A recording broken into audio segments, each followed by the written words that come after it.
focus on death, and I picked it because I think it sort of reveals his spirit and Larry's spirit. The person who is reading it also lost someone to cancer, and he was also very brave.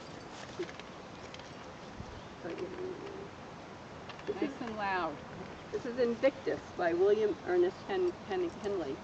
Out of the night that covers me, black as the pit from pole to pole, I thank whatever gods may be for my unconquerable soul. In the fell clutch of circumstance, I have not winced nor cried aloud. Under the bludgeonings of chance, my head is bloody, but unbowed. Beyond this place of wrath and tears looms but the horror of its shade, and yet the menace of the years finds and shall find me unafraid. It matters not how strait the gate, how charged with punishments the scroll. I am the master of my fate. I am the captain of my soul. Thank you. And then this is Carolyn Scott here in the all dolled up outfit. She's a very dear friend and also a cancer survivor, and was a good advisor to Thatcher. And I picked this one because it comforted me. I like it particularly too because I always say children's hands are for holding on to, and the title is Hold On. Hold on to what is good, even if it is a handful of earth. Hold on to what you believe, even if it is a tree which stands by itself. Hold on to what you must do, even if it is a long way from here. Hold on to my hand, even when I have gone a long way from you. Thank you. Leanna, have you got yours? Or? I do. Oh, you do? Okay. I picked this one because it reminds us what we have to do now. And this is from Mary Oliver, in excerpt from In Blackwater Woods. Louder. Every year, everything I have ever learned in my lifetime leads back to this, the fires in the black river of loss, whose other side and whose meaning none of us will ever know. To live in this world, you must be able to do three things: to love what is mortal, to hold it against your bones knowing your very own life depends on it, and then the time comes, and when the time comes to let it go, let it go. Thatcher and I took classes from a woman, writing classes, and we used to go to a writing group that she facilitated, and I asked her to pick something that I could read or to write something, and she did.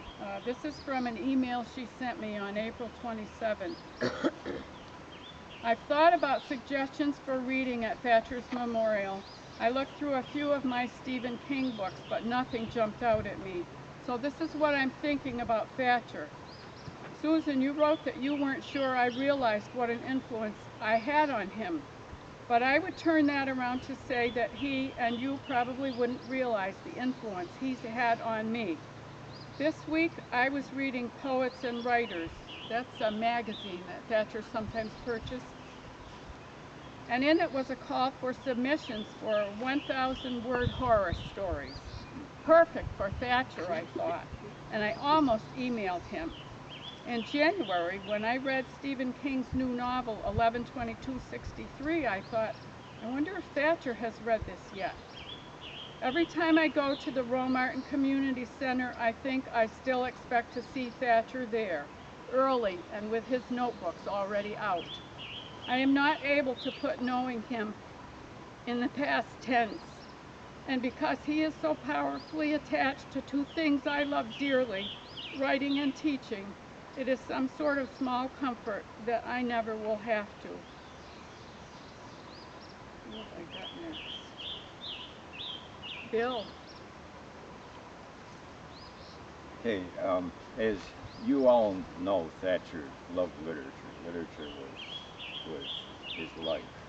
Writing also, appreciation of it, and all that. So it's appropriate that we read from one of his favorite people, Stephen King, and one of my favorite people. Y'all know Stephen King, right? He's a New Englander. So, and this particular book was on how to write, and like Stephen King always does, it's pretty funny in some places. I want to just say one thing. Thatcher took this book with him every time he was in the hospital. He had it with him. and gave me advice from it, by the way. The first quote's a short one. Life isn't a support system for art, it's the other way around.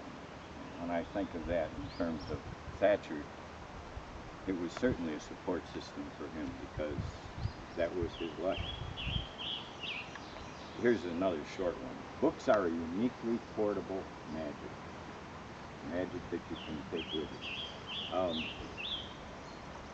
King wrote about the fact that people read books that are 1,000 pages long, filled with detail and all this sort of stuff, and you think, why would you read a book like that? So his reaction, he says, well, the Rings trilogy of J.R.R. Tolkien is a perfect example of this. 1,000 pages of Hobbits hasn't been enough for 3 generations of post-World War II fantasy fans. The writers of these books now are creating the hobbits they still love and pine for. They are trying to bring Frodo and Sam back from the Grey Havens because Tolkien is no longer around to do it for them. And then this is about muses. You know what muses are, the goddesses that are supposed to inspire you. Well, Stephen King has to twist that around. There is a muse, but he's not going to come fluttering down into your writing room and scatter creative fairy dust all over your typewriter or computer station. You have to do all the grunt labor while the muse sits and smokes cigars and pretends to ignore you.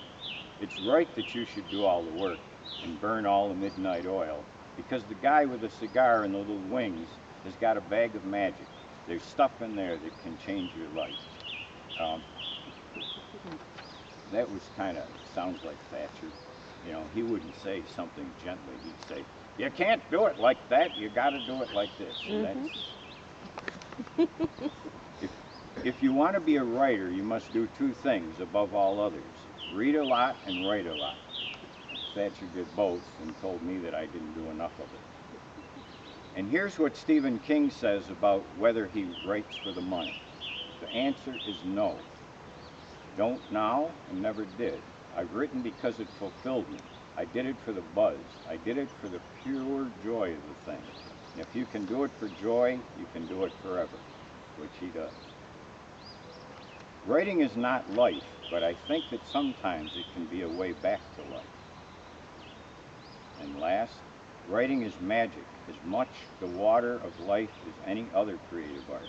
The water is free, so drink, and be filled up. Okay, Ed is going to read about Frodo and the Grey Havens, but first I want to say that it was about a year ago maybe, I told Thatcher about a Tolkien program that was going to be at the Rome Library, and I said I didn't want to go, but he went, and afterwards he said to me, I didn't know anything. He said, those people know a lot more than I did about Tolkien.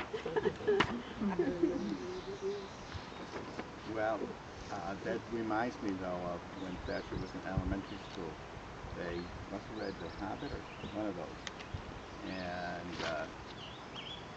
he had such a intricate knowledge